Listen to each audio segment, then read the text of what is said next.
Hello అండి. అందరికీ నమస్కారం. ఈనాటి కథలకి స్వాగతం. ఈరోజు మనం చెప్పుకోబోయే చందమామ కథ బ్రహ్మదేవుడి పాట్లు.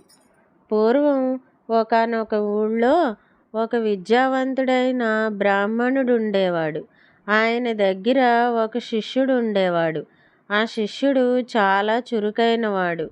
గురువు దగ్గర సకల విద్యలు నేర్చుకోవటమే కాక గురువుగారు తరచూ తీర్థయాత్రలకు వెళ్ళినప్పుడు వారి కుటుంబాన్ని కనిపెట్టుకుంటూ ఉండేవాడు. ఇలా ఉండగా గురువుగారి భార్య గర్భిణీగా ఉండి ప్రసవ సమయం అవుతున్నది. ఇరుగు పొరుగు అమ్మలక్కలు పురుడు పోస్తున్నారు. శిష్యుడు పురిటి గది బయట కూర్చున్నాడు. ఇంతలో అక్కడికి బ్రహ్మదేవుడు వచ్చి పురిటి గదిలోకి వెళ్ళబోయినాడు. ఎవరికీ కనిపించని బ్రహ్మదేవుడు ఆ శిష్యునికి కనిపించాడు. ఆ శిష్యుడు మహాశక్తివంతుడు, జ్ఞానవంతుడు కావటం వల్ల బ్రహ్మదేవుణ్ణి చూడగలిగాడు. కానీ ఆయనే బ్రహ్మ అని గుర్తించలేకపోయాడు. ఎవరు నువ్వు? లోపలికి వెళ్ళటానికి వీల్లేదు. లోపల మా గురువుగారి భార్య ప్రసవిస్తోంది అన్నాడు శిష్యుడు. అందుకనే నేను లోపలికి వెళ్తున్నాను. భూమి మీద పడకముందే నేను ఆ బిడ్డ నొసట వ్రాత వ్రాయాలి. నేను బ్రహ్మదేవుణ్ణి, సృష్టికర్త బ్రహ్మదేవుణ్ణి అన్నాడు బ్రహ్మ. నువ్వు బ్రహ్మదేవుడువా? ఏమని రాస్తావు? చెబితే గానీ లోపలికి పోనివ్వను. నువ్వు బ్రహ్మవైతే నాకేమీ ఎక్కువ లేదు. మా గురువుగారి ఆజ్ఞ చేయటమే నాకు ముఖ్యం అన్నాడు శిష్యుడు. నాకు నీతో మాట్లాడే వ్యవధి లేదు. అదీ కాక నా రాత ఎవరికీ ముందుగా తెలియకూడదు అన్నాడు బ్రహ్మ. అయితే నువ్వు లోపలికి వెళ్ళటానికి వీల్లేదు అన్నాడు శిష్యుడు మొండిగా. ఏమి వ్రాస్తానో నీకు చెప్పగలను గాని నువ్వు మళ్ళీ ఎవరికైనా చెబితే తల పగిలి చస్తావు అని బ్రహ్మదేవుడు శిష్యుణ్ణి భయపెట్టాడు. నాకదంతా తెలీదు. నువ్వు రాసే రాత ఏమిటో చెప్పి మరీ లోపలికి వెళ్ళు అన్నాడు శిష్యుడు. అయితే విను, ఈ సంగతి ఎవరికన్నా చెప్పావా నీ తల బద్దలవుతుంది. మీ గురువుగారి భార్యకు మగపిల్లవాడు పుట్టబోతున్నాడు. బతికి ఉన్నంత కాలము వాడికి మూటెడు ధాన్యము, ఒక ఆవు మాత్రమే ఉంటాయి అన్నాడు బ్రహ్మ. అంత దరిద్రమా? ఒకరికి పెట్టుకునేటందుకు చేసుకునేటందుకు కూడా ఏమీ లేదా అన్నాడు శిష్యుడు. చేసుకున్న వారికి చేసుకున్నంత. నేనేం చెయ్యను అన్నాడు బ్రహ్మ. పోనీ అవైనా తీయకుండా ఉంటాయా అన్నాడు శిష్యుడు. అవి మాత్రం తీయకుండా ఉంటాయి అంటూ బ్రహ్మదేవుడు పురిటి గదిలోకి వెళ్ళాడు. మరి కాసేపటికి పురిటి గదిలో నుంచి పుట్టిన పిల్లవాడి ఏడుపు వినిపించింది. కొన్ని సంవత్సరాలు గడిచాయి. గురువుగారి భార్య మళ్ళీ కనటానికి సిద్ధంగా ఉంది. గురువుగారు ఎప్పట్లాగే తీర్థయాత్రలు చేస్తున్నాడు. శిష్యుడు మటుకు ఈ యథాప్రకారం ఇంటిని కనిపెట్టుకుని ఉంటున్నాడు. మళ్ళీ అమ్మగారి ప్రసవ సమయం కావటంతో పురిటిగది బయట కాపలా ఉన్నాడు. మళ్ళీ బ్రహ్మదేవుడు వచ్చాడు. శిష్యుణ్ణి చూశాడు. నువ్వింకా ఇక్కడే ఉన్నావా అన్నాడు. ఉన్నాను స్వామి. ఈసారి ఏం పిల్ల? ఏమి రాత రాయబోతున్నారు అని అడిగాడు శిష్యుడు. అదంతా నీకు అనవసరం. నన్ను లోపలికి పోనీ అన్నాడు బ్రహ్మ. చెప్పందే లోపలికి పోవటానికి వీల్లేదు అన్నాడు శిష్యుడు. చేసేది లేక బ్రహ్మ చెప్పేశాడు. ఈసారి మీ అమ్మగారికి పుట్టేది ఆడపిల్ల. దానికి పెళ్లి గీత లేదు. రోజు ఏదో ఒక పెళ్లి సంబంధం మాత్రం వచ్చి తిరిగిపోతూ ఉంటుంది అన్నాడు బ్రహ్మ. శిష్యుడికి చెప్పరాని కోపం వచ్చింది. కానీ ఏం చేస్తాడు? బ్రహ్మరాతకు అడ్డం ఏముంది?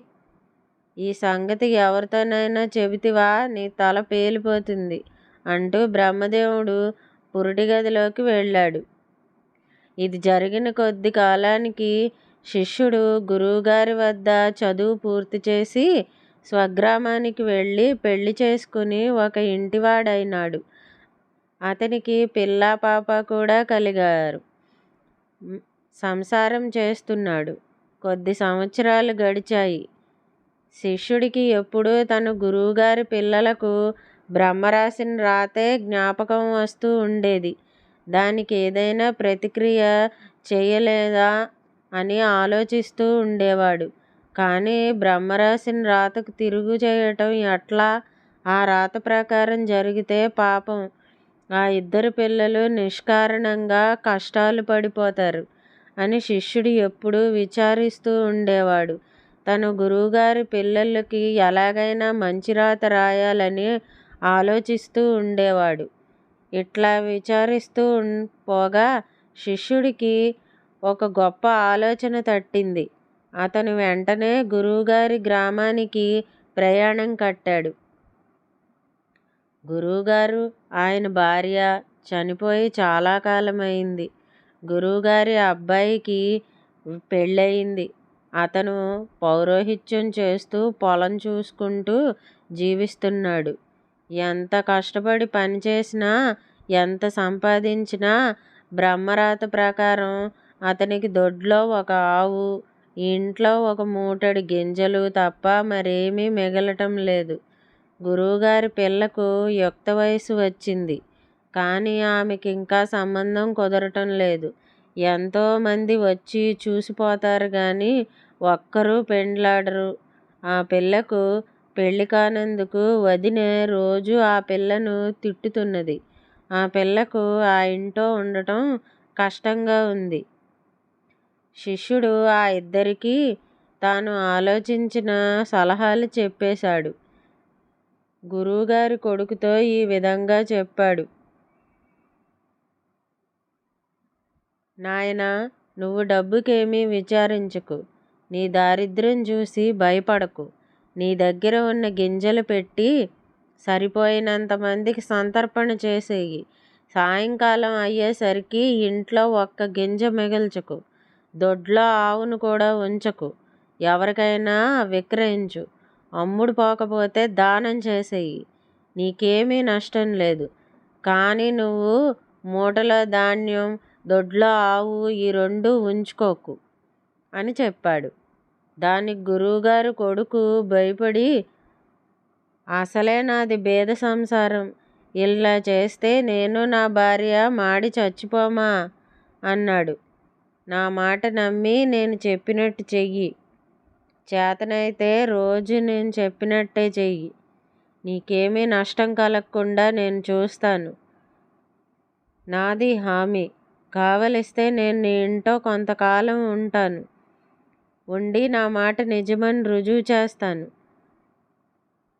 అన్నాడు శిష్యుడు. శిష్యుడు మాట నమ్మి ఆ రోజుకు కావలసిన గింజలు మాత్రం ఉంచుకుని మిగతావి వండించి గురువు కొడుకు ఊళ్ళో నలుగురిని పిలిచి భోజనాలు పెట్టాడు. ఎన్నడూ పిల్లికి బెచ్చం వేసే స్థితిలో లేనివాడు ఈనాడు సంతర్పణ చేస్తున్నాడంటే అందరికీ ఆశ్చర్యంగానే ఉంది. ఆ రోజు సాయంకాలం ఆవును బజారుకు పట్టుకెళ్ళి గురువుగారి అబ్బాయి దాన్ని అమ్మేసి ఆ డబ్బుతో తనకు, తన భార్యకు కావలసిన వస్తువులన్నీ కొనుక్కున్నాడు. మర్నాడు పొద్దుటికల్లా గురువుగారి కొడుక్కి కబురు వచ్చింది. ఆ ఊళ్ళో ఒక పెద్ద భాగ్యవంతుడు చచ్చిపోయాడు. ఆయనకు చినకర్మ చేయాలట. గురువుగారి కొడుకు వెళ్ళాడు. ఆయనకు ఒక మూట బియ్యము, ఒక గోవు దానము దొరికింది. ఆ సాయంత్రం అతను బియ్యం పంచిపెట్టి ఆవును అమ్మివేశాడు. మర్నాటి ఉదయానికి ఇంకొక కబురు, ఒక ముసలమ్మ చచ్చిపోయిందని. వాళ్ళు కూడా గురువుగారి అబ్బాయికి ఒక మూటెడు బియ్యము, గోదానము ఇచ్చారు. ఇలా చావులతో కొన్నాళ్ళు గడిచింది. తర్వాత ఒక రోజున ఎవరూ చావలేదు. కానీ మధ్యాహ్నం అయ్యే వరకు దొడ్లో ఒక ఆవు కట్టేసి ఉంది. ఇంట్లో ఒక బియ్యం మూట ఉంది. గురువుగారి అబ్బాయికి ఆనాటి నుంచి ఇల్లు కదలకుండానే బియ్యపు మూట, ఆవు దొరుకుతున్నాయి. శిష్యుడు గురువుగారి కొడుక్కు సలహా ఇచ్చినట్టుగానే గురువుగారి కూతురుకు కూడా సలహా ఇచ్చాడు. ఆమెను పిలిచి ఇలా చెప్పాడు. అమ్మా, నీకు పెళ్ళి కాలేదని దిగులు పడకు. నేను చెప్పినట్టుగా చెయ్యి. నీకు లక్షణమైన మొగుడు దొరుకుతాడమ్మా. ఇక నుంచి నిన్ను చూడవచ్చేవారు ఉత్త చేతులతో వస్తే వారికి కనపడవద్దు. ఒక పట్టు చీరె, ఒక పట్టు రవికే, ఒక బంగారు వడ్డాణము, కంటే, నాగరము, పసుపు, కుంకుమ తెస్తేనే కనబడతానని చెప్పు. ఈ మాట వినగానే ఆ అమ్మాయికి మరీ దిగులు వేసింది. నన్ను ఊరకనే కూడా చేసుకోని వారు ఇంత డబ్బు ఖర్చు పెట్టి చూడటానికి వస్తారా అని అడిగింది. వస్తారమ్మా, వస్తారు. నా మాట విని 4 రోజులు అలా చెయ్యి. నీ అన్నయ్యని నేను ఇక్కడే ఉంటానుగా, జరిగేది నువ్వే చూద్దుగాని అన్నాడు శిష్యుడు. మర్నాడు ఆ అమ్మాయిని చూడటానికి ఒక సంబంధం వచ్చింది. ఆ అమ్మాయి ఒక చీరె, రవికే, వడ్డాణము, కంటే, నాగరము, పసుపు, కుంకుమ తెస్తేనే గాని ఎవరికి కనబడనని కబురు చేసింది. ఆ వచ్చిన సంబంధం వాళ్ళు అదే పోక పోయారు. సాయంత్రం వరకు మళ్ళీ ఎవ్వరూ రాలేదు. సాయంత్రం ఒక పెద్ద మనిషి ఆ పిల్ల కోరిన వస్తువులన్నీ తీసుకుని వచ్చాడు. అవి ఆ పిల్లకి ఇచ్చి ఆమెను చూసి వెళ్ళాడు. ఇలా రోజు ఆ పెద్ద మనిషే వచ్చి చీరలు, నగలు ఇచ్చి పిల్లను చూసి పోతున్నాడు. గురువుగారి అమ్మాయి కూడా ఇక పెళ్ళి కాలేదని దిగులు పడలేదు. ఆ పిల్ల వదినే రోజు దొరికే నగలు, నాణేలు ఇంట్లో వేసుకుని మురిసిపోతున్నది. మరదల్ని తిట్టడం మానేసింది.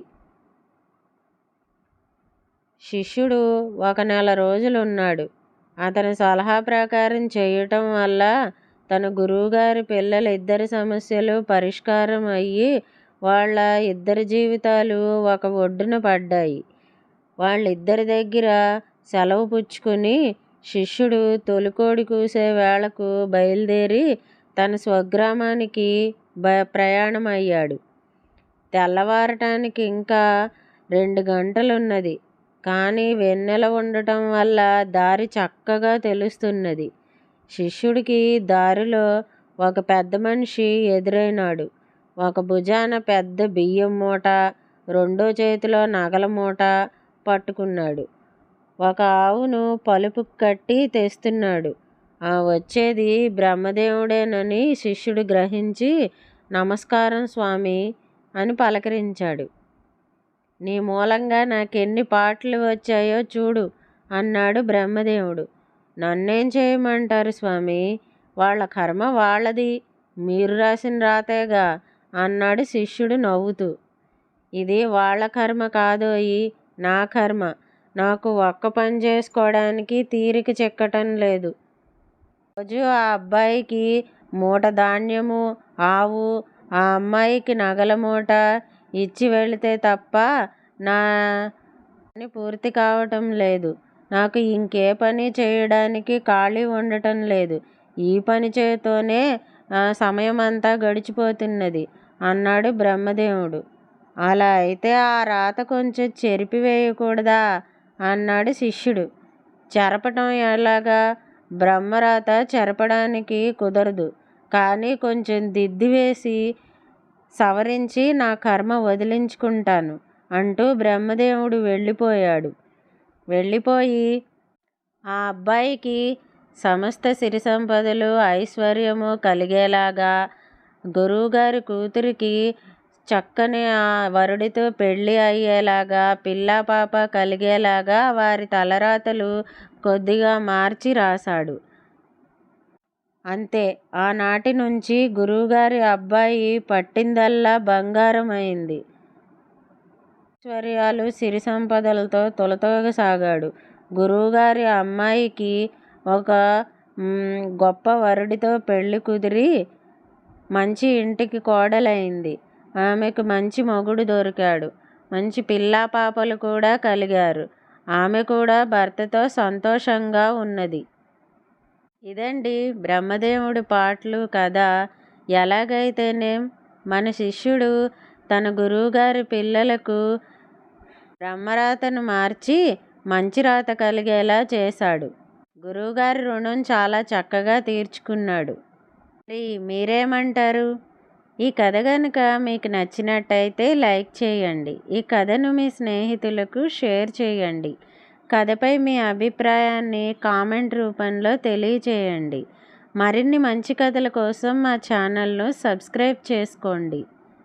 మరొక మంచి కథతో కలుసుకుందాం. అంతవరకు సెలవా మరి. వింటూనే ఉండండి ఈనాటి కథలు.